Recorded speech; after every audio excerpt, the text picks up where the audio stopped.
Dumating na sa Calasiao, Pangasinan ang bangkay ng OFW na nasawi sa Australia. Kaanak ng biktima patuloy na humihingi ng hustisya. Narito ang follow-up report.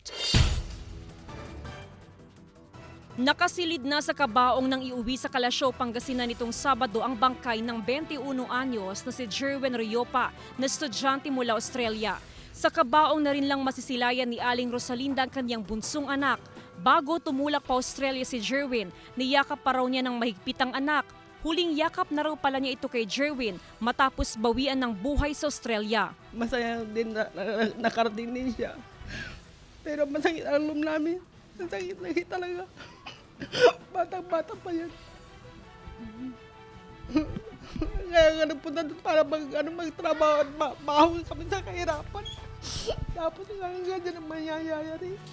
Sa pagdating ng bangkay ni Jerwin sa bansa, hindi umano rito matatapos ang paghingi ng hustisya ng kanyang mga kaanak. Pagkatapos ng burol, tutulak pa Australia ang isa sa mga kapatid ni Jerwin para asikasuhin ang kaso.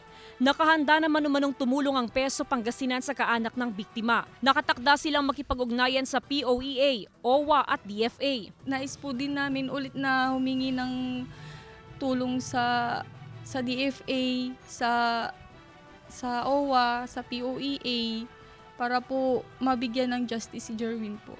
March 1 ang umalis sa Pilipinas si Jerwin para makipagsapalaran sa ibang bansa. Pero makalipas ang ilang linggo, sinabi raw ni Jerwin na nahihirapan siya. Kaya napagdesisyonan daw niyang uuwi na lang sa katapusan ng Marso. Hanggang sa mabalitaan ng mga kaanak nito na patay na si Jerwin. Sobrang sakit po kasi siya po yung bunso namin eh. Tapos,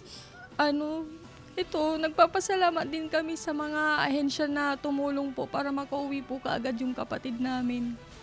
Tsaka sana po, wag po nilang putulin yung kasi gusto din po namin makamit yung hustisya. Kasama si Wilson C., ako si Jasmine Gabriel Galban, naghahatid ng Balitang Amyanan.